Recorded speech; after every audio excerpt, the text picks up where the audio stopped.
Now we're just moving this aquarium, so we've emptied it and we've put the fish into a foam box. We've moved all the corals and the invertebrates into a foam box. We've got a bigger coral in here, and then we have put the sand in here and we've been washing it with water from the fish tank, and we have the excess water in drums, and then we just take it down to the ute now and move it to the next spot and then put it all back together again. Everyone that moves the fish tank always has to be on the top floor, especially days when you move a tank from the top floor to the top floor.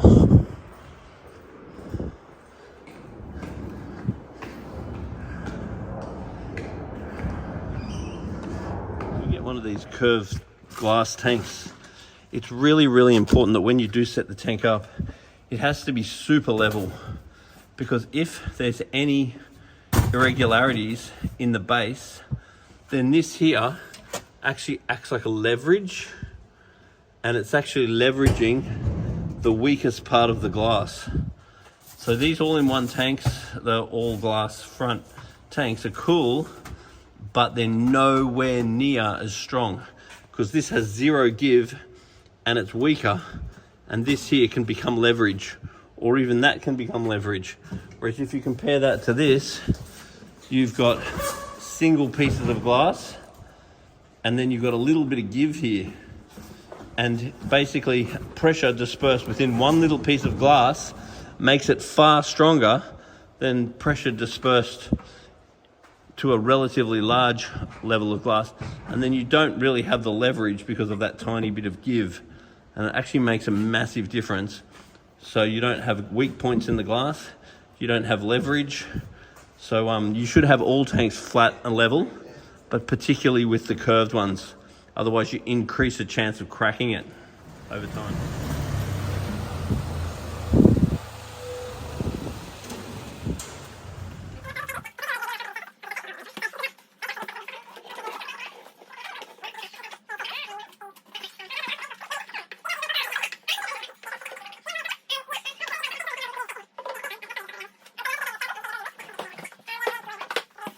Okay. 2.6, that's not too bad. This is a degree difference.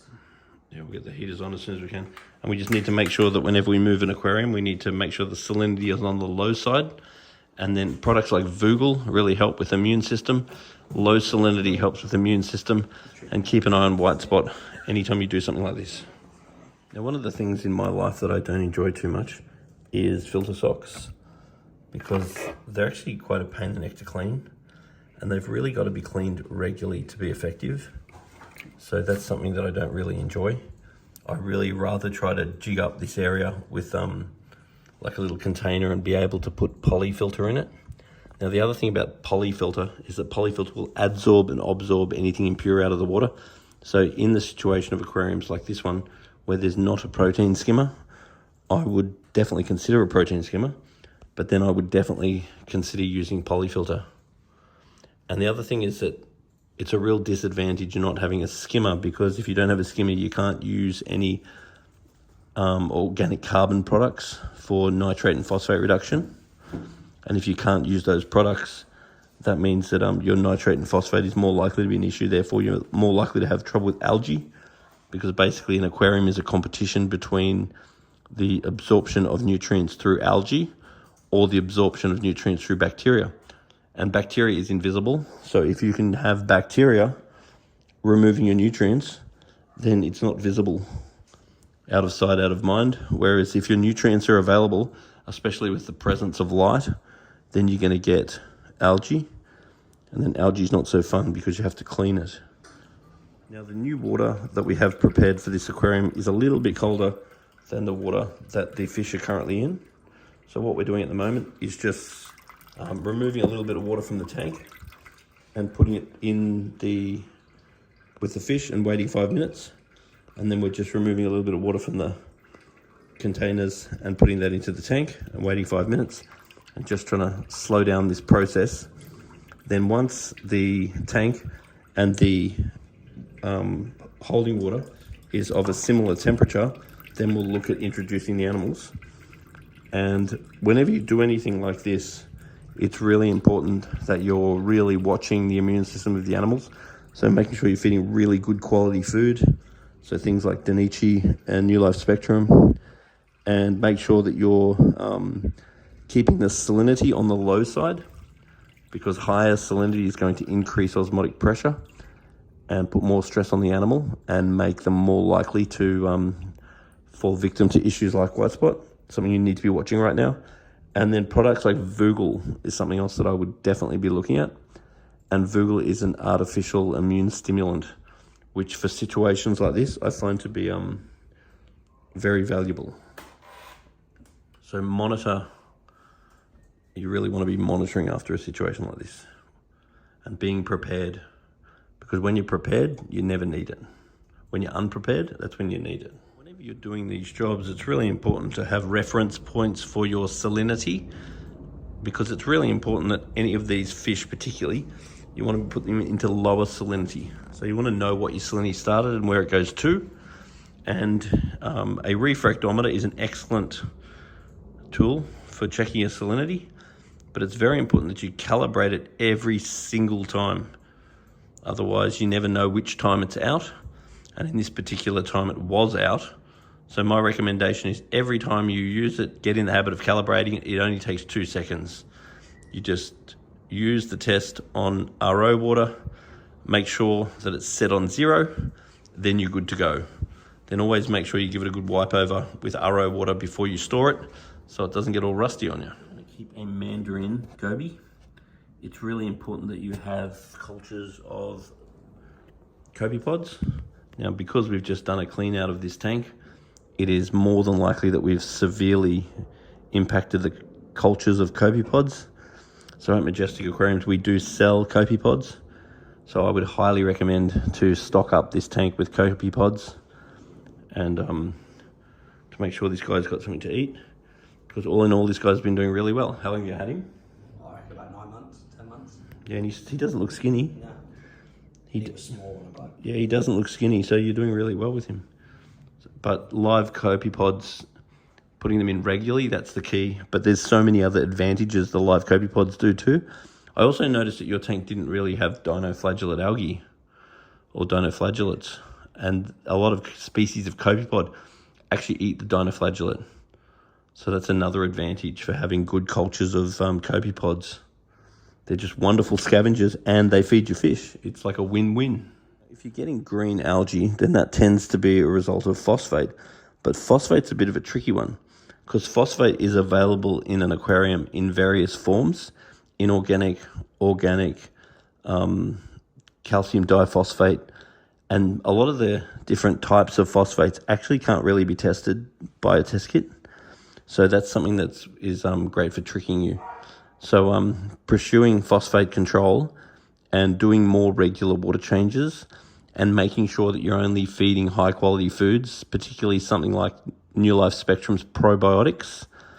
You want to be taking precautions to lower your phosphate if you're seeing green algae, because the test kits aren't going to show up all level of phosphate.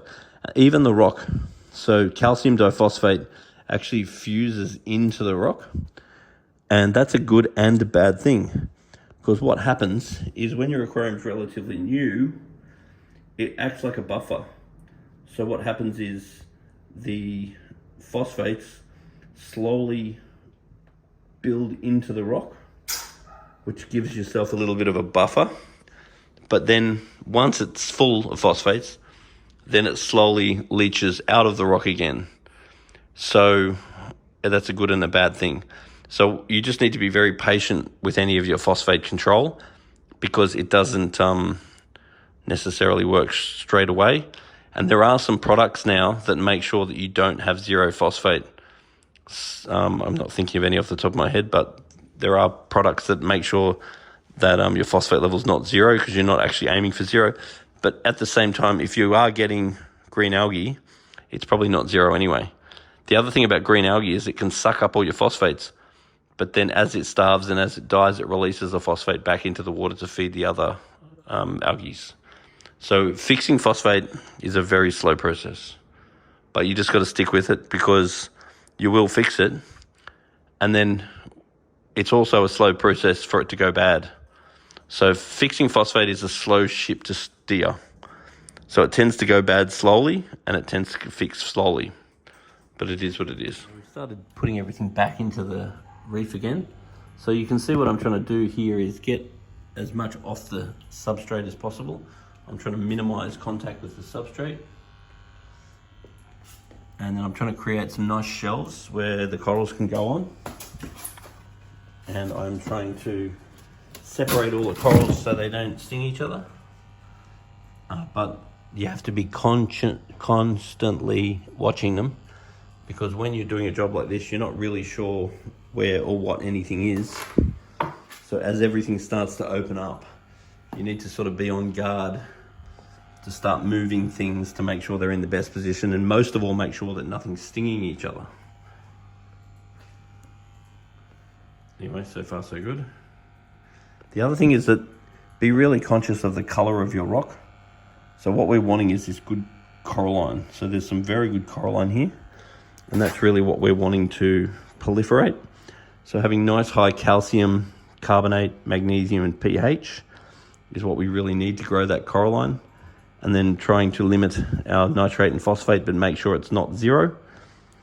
And also the introduction of copepods is something we've discussed a bit today, because this tank has actually never had an outbreak of dino, which is that terrible brown algae that you grow. It's not really an algae, but your dino. And because this tank's got a mandarin in it, it's always been getting regular introductions of live copepods, and your copepods are a really great way of controlling dino as well. So it's a real win-win, because the copepods help to eat your dino, and the copepods breed, and the copepods help to scavenge in the aquarium, and the copepods provide a food source for your fish like mandarins. So it really is a desirable situation. Just that copepods are rarely available in a lot of areas. So where you can get them, you want to really get them. Never ever want is this flat surface. Because if you've got a flat surface, you're not going to get proper gas exchange. So you will need to be positioning your pumps and so forth to make sure that you're getting agitation. It needs to be getting broken. Obviously not necessarily as severely as that, but we really want it.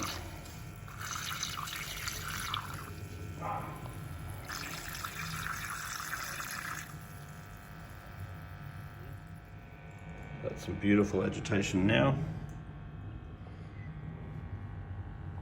So the fish are acclimatized back into the aquarium again. All the corals are back in. So we've got to keep a real eye on these corals as they open up. Give the tank a day or so without the light on to let everyone settle in. Let the corals slowly open up again. We've got the heater back on, so that's going to slowly raise the temperature, which is almost 22 degrees now. We really want that back to more like 24 for us to be happy. Everyone's doing what we expect. So now regular water tests and regular monitoring is really what the tank wants now. So a good day without light.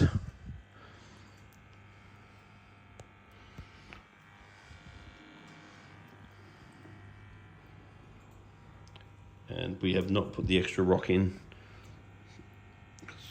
Just because you got it doesn't mean you want to use it.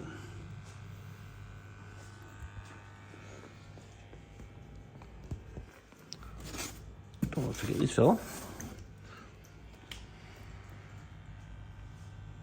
There you go, buddy. Go back to you, mate.